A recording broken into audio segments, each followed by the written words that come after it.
इस कार्यक्रम के प्रायोजक कृषि एवं किसान कल्याण मंत्रालय एवं कृषि सहकारिता एवं किसान कल्याण विभाग।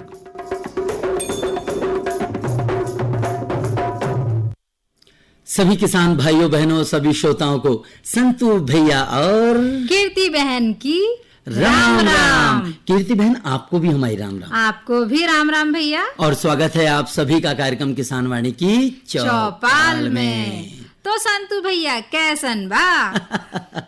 अरे वाह, ये बात तो हम हमारे किसान भाइयों से कहते जब भी चौपाल आते ना। हाँ, हाँ। ऐसे कहते, आपने हम ही से कह दे है?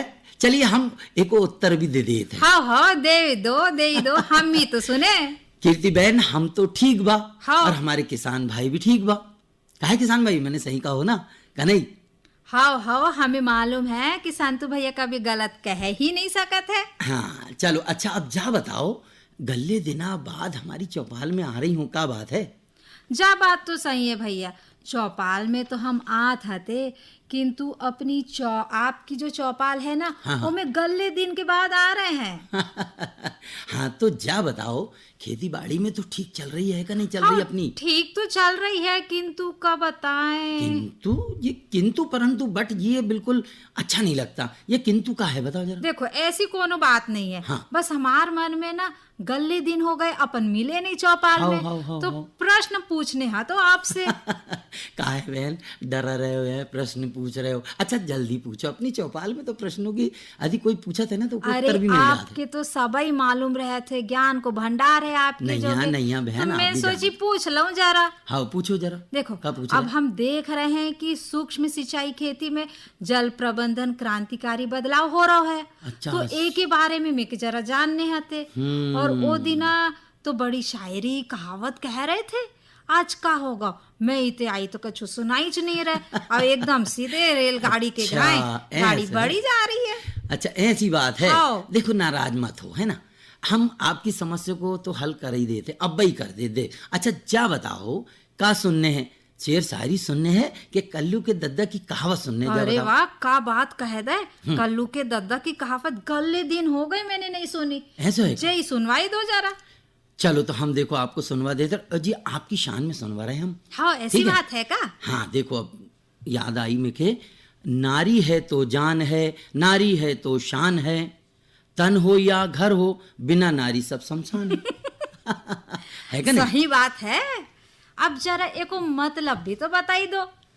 देखो बहन, इस कहावत में क्या है, यमक अलंकार का ना बहुत ही अच्छा सुंदर प्रयोग किया गया है। वो कैसे भैया? अरे वो ऐसे कहा गया है कि नारी से ही घर है, हाँ, नारी से ही जीवन है। हाँ, अब मैं समझी नहीं, जरा अच्छे से बताने में के विस्तार से। देखो बहन, नारी का एक अर्थ होता है स्त्री, हाँ, और दूसरा अर्थ है शरीर में चलने वाली नाड़ी। हाँ, यानी नारी के बिना घर और शरीर दोनों सूने हो जाते हैं। वाह भैया, क्या कहावत बताई आपने। हाँ। कहे अच्छा, अब जब बताओ जो हमारी पहली वाली समस्या है वो को समाधान भी तो कर दियो जरा। अच्छा वो सूक्ष्म सिंचाई के बारे में कह रहे का? हाँ सही पकड़े आपने तो जरा। चलो हम आपकी बात भी मान लेते हैं, लेकिन पहले आज जा बताओ कि आज देखो गुरुवार को दिन है। बिल्कुल गुरुवार को दिन है और लोक रंजनी क्रम है आज।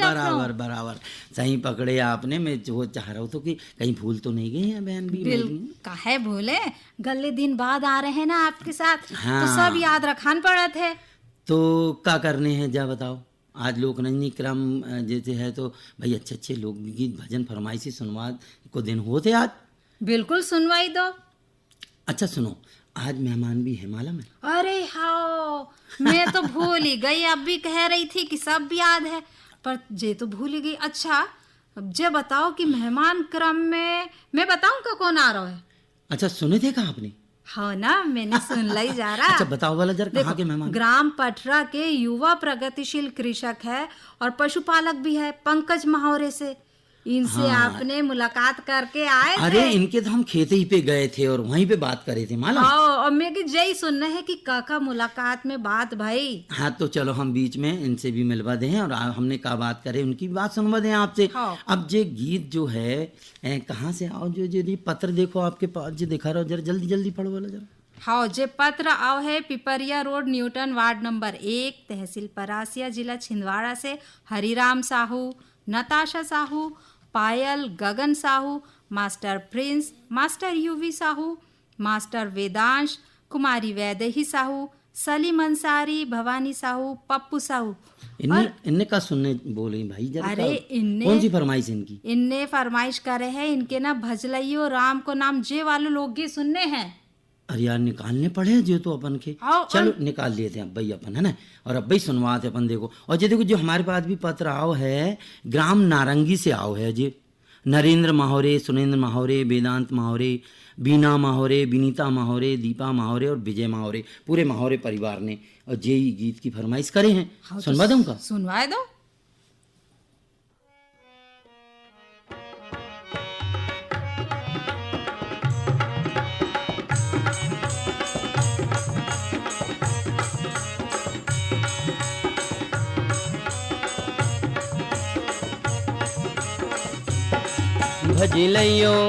भजलैयो राम जी को नाम उमरिया थोड़ी सी। भजलैयो राम जी को नाम उमरिया थोड़ी सी। भजलैयो राम जी को नाम उमरिया थोड़ी सी। भजलैयो राम जी को नाम उमरिया थोड़ी सी। अरे थोड़ी सी भैया जरा सी रे। थोड़ी सी भैया जरा सी रे। अरे थोड़ी सी भैया जरा सी रे। थोड़ी सी भैया जरा सी रे।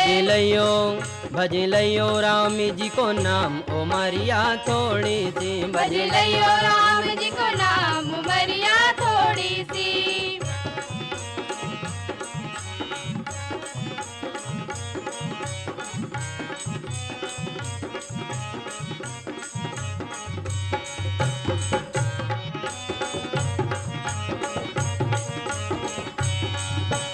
राम नाम की नरम की बढ़िया। राम नाम की नरम की बढ़िया। राम नाम की नरम की बढ़िया। राम नाम की नरम की बढ़िया। नरम की बढ़िया भैया, नरम की बढ़िया। नरम की बढ़िया भैया, नरम की बढ़िया। खुल सके तो खोल उमरिया थोड़ी सी। अरे खोल सके तो खोल उमरिया थोड़ी सी। अरे खोल सके तो खोल उमरिया थोड़ी सी। अरे खोल सके तो खोल उमरिया थोड़ी सी।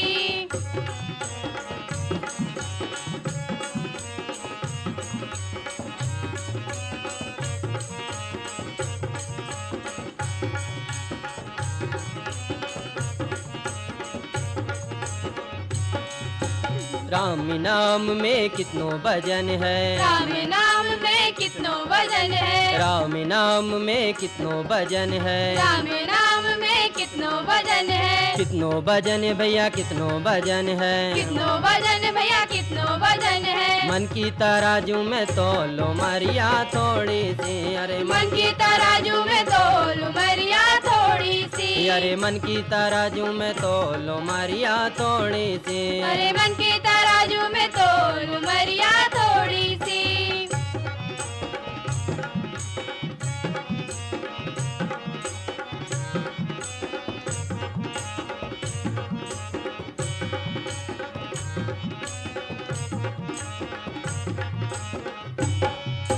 राम भजन बिन भव सागर में। राम भजन बिन भव सागर में। हरि भजन बिन भव सागर में। हरि भजन बिन भव सागर में। भव सागर में भैया, भव सागर में। भव सागर में भैया, भव सागर में। डगमग नैया डोलो मरिया थोड़ी सी। अरे डगमग नैया डोल उमरिया थोड़ी सी। अरे डगमग नैया डोलो मरिया थोड़ी सी। अरे डगमग नैया डोल उमरिया थोड़ी सी।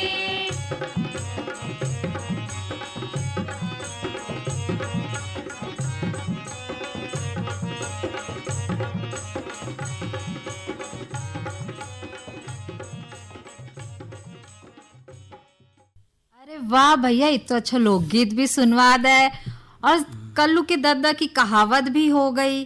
अब सबई हो गए।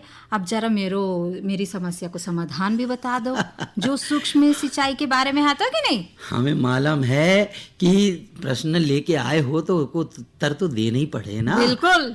काहे नहीं, बिल्कुल। देखो बहन, पानी जो होता है ना, हाँ कृषि के लाने और किसी के क्षेत्र में बहुत ही महत्वपूर्ण भूमिका निभाते हैं। ओके, बगैर मतलब होते ही नहीं है ना खेती, होते का बताओ। बिल्कुल नहीं हो उनकी। तो कहने का मतलब यह है कि पानी कृषि के क्षेत्र के लिए सबसे महत्वपूर्ण है, और कृषि में पानी की मांग को कम करने के लिए भाई कई विकल्प भी उपलब्ध हैं। आपको तो मालूम है कौन कौन से, हाँ बताओ जरा। भैया, इमे ना पहले अपन बात करें तो जे आपूर्ति प्रबंधन प्रणाली में ना, आगो ध्यान। हाँ बिल्कुल ध्यान आओ। हाँ। आपूर्ति प्रबंधन प्रणाली में प्रमुख मध्यम और लघु सिंचाई परियोजनाओं के माध्यम से वाटरशेड विकास और जो जल संसाधन विकास है ना, ये शामिल है। अच्छा, बिल्कुल सही कहा बहन। इसी तरह दूसरा है मांग प्रबंधन प्रथाओं के माध्यम से है, जिसमें बेहतर जल प्रबंधन प्रौद्योगिकी जो है ना, हाँ ये प्रथाएं इसमें शामिल होती है। हाँ भैया, और जो ड्रिप और स्प्रिंकलर जैसी सूक्ष्म सिंचाई है ना, जे के अपन एमआई भी कहते हैं, हाँ, MI ये कहते हैं। तकनीक पानी की बचत और फसल उत्पादकता में सुधार करने में तो मददगार बहुत ही साबित होते हैं। बिल्कुल होत है, और इन प्रणालियों के माध्यम से 40 से 80% जल जो रहता है ना बहन, हाँ उसकी बचत अपन कर सकत है। हाँ, और एक बात है, कौन सी? सूक्ष्म सिंचाई, जिसे अपन स्थानीयकृत सिंचाई के रूप में भी तो ये जानी जाती है। हाँ बिल्कुल जानत है भैया, और एक अत्याधिक कुशल विधि भी है। कौन सी? बताऊं का? बताओ। जो पौधों के जड़ क्षेत्र में पर्याप्त मात्रा में एकदम सीधे पानी पहुंचा देते हैं। अच्छा, यानी याद जड़- आ गई? याद आ गई। मैं कौन सी? अरे अत्याधिक कुशल विधि बताया ना आपने, सही कहो कि नहीं? बिल्कुल। हाँ, और नहीं, यही नहीं किसान भाइयों, यह तकनीक जो है ना पानी की बर्बादी को कम करती है और दक्षता को अधिकतम करती है। काय बहन, गलत कहो कि सही? बिल्कुल सही। और किसान भाइयों, ये कृषि में विशेष रूप से शुष्क और जो अर्ध शुष्क क्षेत्रों में ना तेजी से लोकप्रिय विकल्प भी बन रही है। बिल्कुल। देखो बहन, क्या होता है कि सूक्ष्म सिंचाई में सिस्टम अलग अलग मतलब होते हैं। हाँ। और पौधों की पंक्तियों को पानी भी अपन अलग अलग प्रकार से देते हैं। बिल्कुल देते हैं। और ज्यादा करके होता है सूक्ष्म, ज्यादातर कहा जाता है, कहाँ उपयोग होता है मालूम है आपको? हाँ भैया, कहाँ पर उपयोग होता है सूक्ष्म देखो सिंचाई का? जो सूक्ष्म सिंचाई है ना, हाँ। ये को ज्यादातर उपयोग शुष्क क्षेत्रों में, फल हो गए, फलों के बाग हो गए, पेड़ों में कर सकत है। जैसे कि अच्छा। अंगूर हो गए, अंगूर में, और हाँ, हाँ। अन्य जो बेल वाली फसल रहते हैं ना, हाँ। उते को इस्तेमाल ज्यादा कर सकत है यहाँ पर। सही कहा बहन। देखो, शुष्क क्षेत्र जहाँ पे पानी कम होता है, हाँ। या पानी चढ़ता नहीं है, तो वहां पे अपन सूक्ष्म सिंचाई के रूप में अपन कर सकते हैं ना। बिल्कुल कर सकते हैं। बहुत बढ़िया। अच्छा, ये देखो और भी कई मतलब फसलें भी होती, जैसे गन्ना हुआ ना, हाँ। इसमें भी अपन कर सकते हैं। अनानास सुने का नहीं? सुने हैं ना। स्ट्रॉबेरी फल हुआ, सब्जियों में भी किया जाता है। और जो सब्जियां अधिक मूल्य देती है ना, हाँ उनमें तो सूक्ष्म सिंचाई का उपयोग जरूर होता है, मालूम है आपको? बिल्कुल। और किसान भाइयों, जो ड्रिप और ट्रिंकल सिंचाई है ना, पानी देने के लाने सभी जो व्यावसायिक तरीकों में सबसे नया तरीका है। ये बात को ध्यान रखाना है। अच्छा, कौन सी बताई मैंने? ड्रिप या ट्रिकल बोले ना? हाँ, जे दो सिंचाई है ना, ड्रिप और ट्रिकल। हाँ, ये व्यावसायिक तरीकों से हाँ। है ना। वाह वाह वाह, बहुत बढ़िया बहुत बढ़िया। अब इसे देखो, लाइनों के साथ चयनित बिंदुओं पर स्थित वो एमीटर होता है ना। हाँ, एमीटर और एप्लीकेटर होते हैं हाँ, ना। एमीटर या एप्लीकेटर नामक यांत्रिक उपकरणों के माध्यम से जो है मिट्टी में पानी का लगातार मतलब धीमा अनुप्रयोग के रूप में ये वर्णित किया गया है। बिल्कुल। और किसान भाइयों, उप सतही प्रणाली की बात अपन करें ना, हाँ। तो उप सतही ड्रिप सिंचाई, जेके अपन SDI भी कहते हैं, हाँ। एक कम दबाव उच्च दक्षता वाली सिंचाई प्रणाली है। हाँ, जो फसल की भाई पानी की जरूरतों को मतलब पूरा करने के लिए ड्रिप ट्यूब या फिर ड्रिप टेप का भी उपयोग अपन करते हैं। बिल्कुल। तो किसान भाइयों, अंत में हम कुछ बातें और कहेंगे, पर हमें ऐसा लग रहा है क्योंकि ये बहुत महत्वपूर्ण बात है।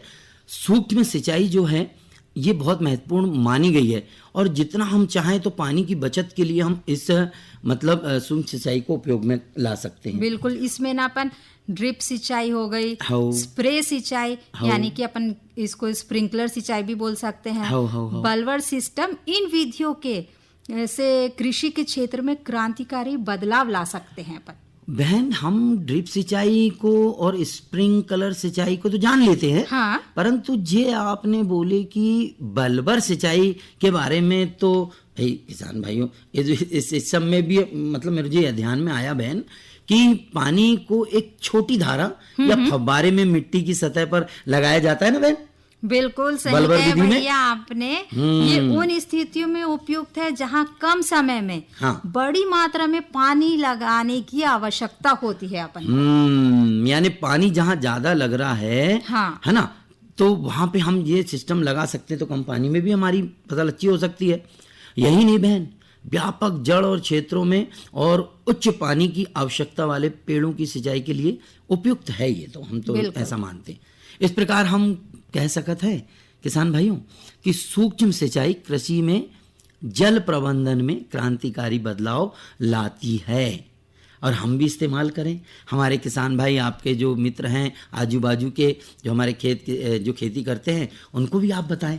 बिल्कुल बिल्कुल। तो संतु आपका भैया, क्या है? ये अपनी आज की बात तो हो गई। हाँ अब फिर से अपन जुड़ जाते हैं लोकरंजनी क्रम से। अब ये चिट्ठी कहाँ से आई है, जे बताओ तो जरा। अरे जे अपने, अरे ग्राम बमनी लाला से है बहन जी चिट्ठी।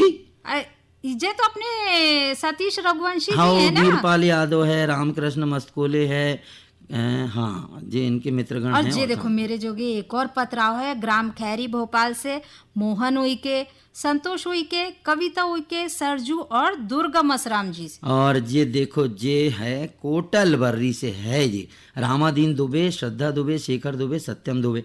अब जे मालूम का कह रहे हैं क्या कह रहे हैं कि अभी मौसम चल रहा है शादी ब्याह को, हाँ। तो वो एक अपन गीत बजात है ना, और बहुत सुना थे और बड़ा अच्छा लगा था मालूम। कौन सो? अरे कारो पड़ गो रे संधि। हाँ, बहुत गल्ले दिन हो गए नहीं सुने। तो सुनवा देगा इनकी हाँ, फरमाइश। चलो सुनवाई दो, अपन भी सुन लेते।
ये जो हरे भरे पेड़ और उन पर लगे गुच्छेदार फल दिखाई दे रहे हैं, ये वास्तव में हमारे किसान भाइयों के आर्थिक और सामाजिक जीवन में सुख समृद्धि के रंग भरने की क्षमता रखते हैं।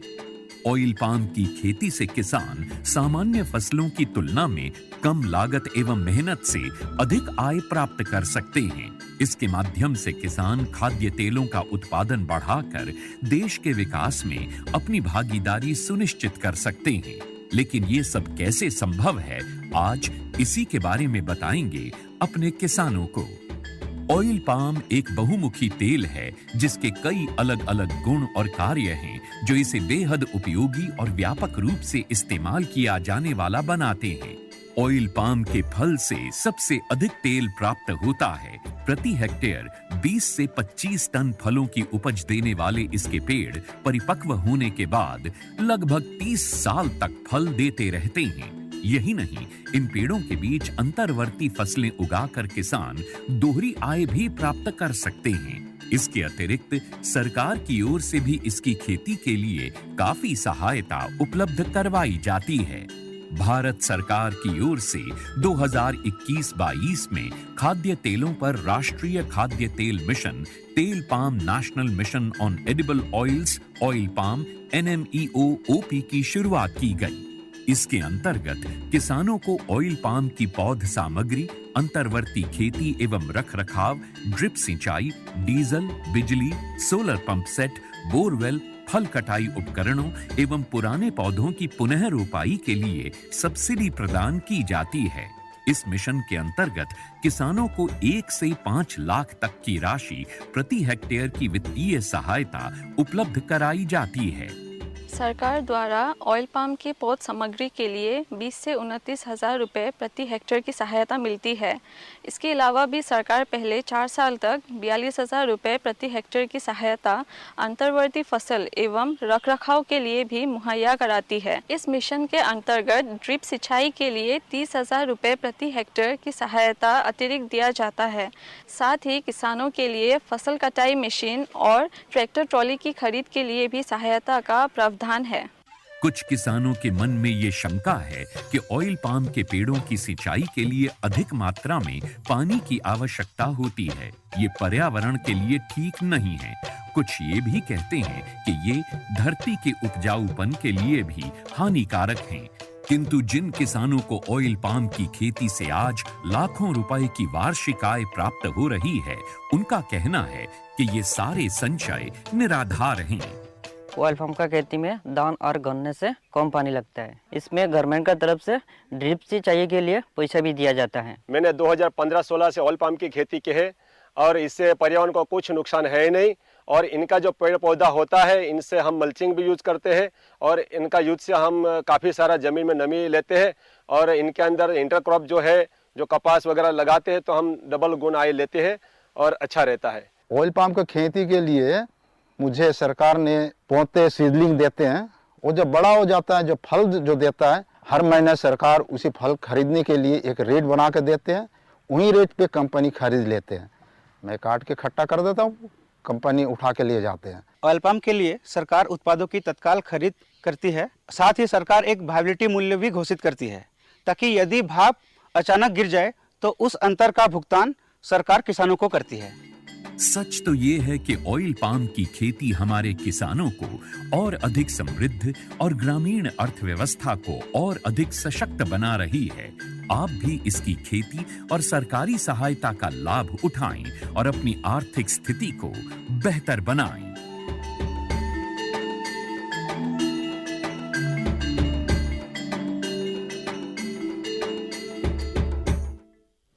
भैया देखो, लोकगीत भी सुन ले, संदेश भी सुन ले। अब मेहमान क्रम की पारी आई है और आज के अपने मेहमान हैं ग्राम पटरा के युवा प्रगतिशील कृषक और पशुपालक पंकज महावरे से संतू भैया ने कौन कौन सी बात करके आए हैं, जे सुन लेते हैं।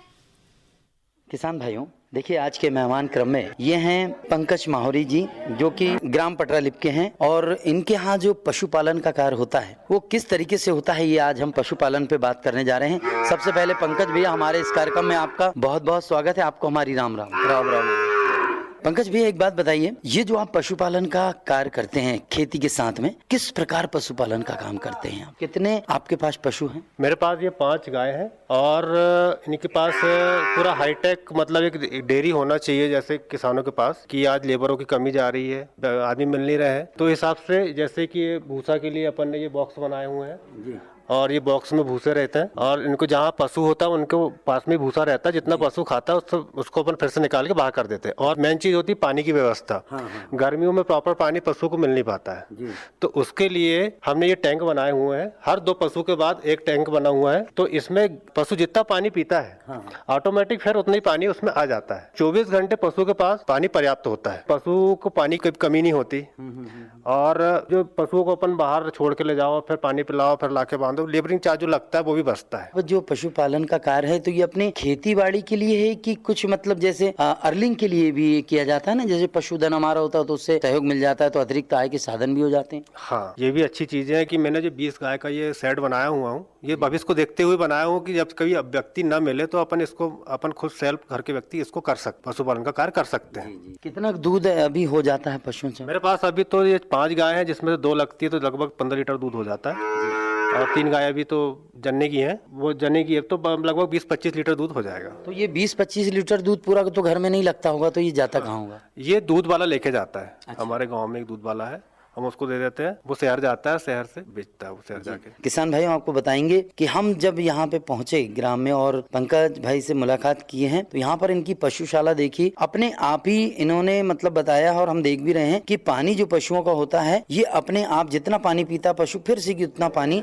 इसमें आ जाता है, और चारा भी जो है इनको बराबर नियम से दिया जाता है। ये देखिए आप इनकी आवाज भी सुन रहे होंगे, बहुत ही सुंदर व्यवस्था इन्होंने कर रखी है। जैसे ये गोबर वगैरह जो होता है तो इसकी खाद वगैरह? हाँ, खाद तो ऑलरेडी हम वैसे भी केचू रहती है, जो गोबर उसमें फेंकते हैं, आधी खाद तो वैसे ही गल जाती है, केचू वाली खाद बन जाती है, और जो नहीं गलती है उसको फिर इस पे कंपोस्ट, वो एक दवाइयाँ आती है उसको गलाने वाली, तो उसको गला के इसको खेत में हम वितरित कर देते हैं। जैसे हाईटेक पद्धति के माध्यम से हम देख रहे हैं कि आपका ये पशुशाला जो बहुत ही बढ़िया है, इसके अलावा भी पशु कभी जैसे बीमार पड़ जाए तो उसके लिए क्या व्यवस्था होती है? कोई डॉक्टर वगैरह यहाँ आते या आप किस प्रकार उनका इलाज करने के लिए उनका अग्रसर? कुछ ट्रीटमेंट तो हम खुद कर लेते हैं, और जो यदि हम जो ट्रीटमेंट नहीं जानते हैं, जैसे कुछ सीजनेबल बीमारियां होती हैं तो उसके लिए डॉक्टर भी फोन लगाओ तो यहाँ पे अवेलेबल हो जाते हैं, तुरंत अवेलेबल हो जाते हैं। अच्छा, कब से ये कार्य होता चला रहा है पशुपालन? जब से मैं खेती में आया हूँ जब से तो ये सब कर ही रहे हैं, लेकिन ये हाईटेक जो काम किया लगभग अभी 5 साल से। हमने एक बात और सुना है, यहाँ पे आपने अपनी छोटी सी बागवानी भी बना रखा है जी। क्या क्या वृक्ष आपने क्या क्या फलदार पौधे लगाए? उसमें चीकू के फल लगे हैं,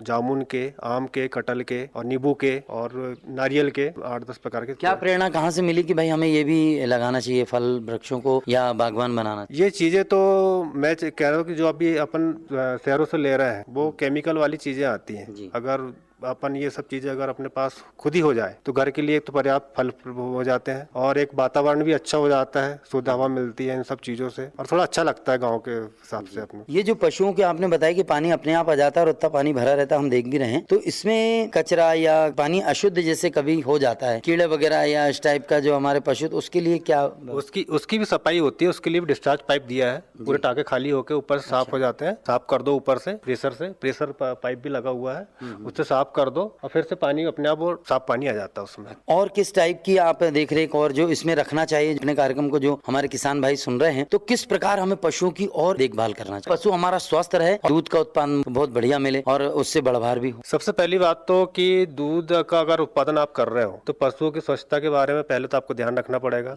उसकी देखरेख, उसको चारा भूसा, उसको मिनरल्स और मतलब समय समय पे हर चीज मिलना चाहिए। अगर दूध निकाल रहे हैं अपन तो वो हर चीज, कैल्शियम वगैरह, खली, चूनी, ये सब चीज मतलब अच्छा करेंगे, स्वस्थ रहेगा पशु तो अपना दूध भी अच्छा देगा। जैसे ये आपने इनको ये भूसा दिया है, भूसे के साथ और कुछ भी मिला के देते हैं? हाँ, चूनी मिला के देते हैं, और जो आटे का चूर्ण आता है उसको सानी बना के देते हैं भूसे के साथ गीला करके। चलिए, आपसे मिलके बहुत अच्छा लगा, और ये आपकी बात जो है हमारे किसान भाई जरूर सुन रहे हैं, और अपनी खेती बाड़ी के साथ साथ पशुपालन का भी यदि वो कार्य कर रहे हैं तो इन बातों का ध्यान रखते हुए वो भी पशुधन को भी अपना महत्व देंगे। आपने जो हमारे इस कार्यक्रम के लिए समय दिया है, चलते चलते हमारे युवाओं के लिए, जो पशुपालक हैं उनके लिए या किसान भाइयों के लिए क्या कहना चाहेंगे? वो किस प्रकार खेती करें, किस प्रकार पशुपालन का कार्य करें, किस प्रकार बागवानी लगाएं? मैं तो चाहूंगा कि अगर आप गौधन को पाल रहे हैं तो उनके एक तो अपन एक अच्छा काम भी कर रहे हैं, और दूध का उत्पादन भी, एक इनकम भी अपनी अच्छी हो जाती है इसमें, और एक कार्य कहना चाहिए कि अच्छा लगता है कुछ भी करने में। जी। चलिए, हमारे आकाशवाणी परिवार की तरफ से सभी किसान भाइयों की तरफ से बहुत बहुत धन्यवाद। धन्यवाद जी।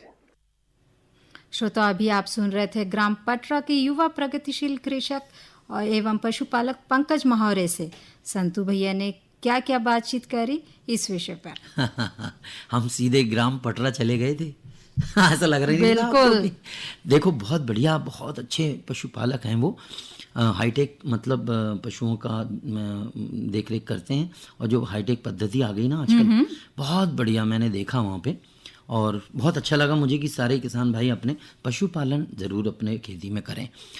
तो कीर्ति बहन, हाँ देखो जान की घड़ी अब आ गई, अपनी घड़ी बिल्कुल कह आ रही कि गई। भैया विदा लेने को वक्त आ गो किसान बिल्कुल भाइयों लेने हैं से। विदा। और किसान भाइयों से हम तो यही कहेंगे, स्वस्थ रहें, मस्त रहें, खुश रहें, जहां रहें अपने परिवार के साथ रहें, अपने बच्चों का ध्यान रखें, ठंड में भी अपने बड़े बुजुर्गों का ध्यान रखें, स्वस्थ रहें, मस्त रहें। तो चलिए कहते हैं संतू भैया और कीर्ति बहन की राम राम, जय जवान जय किसान।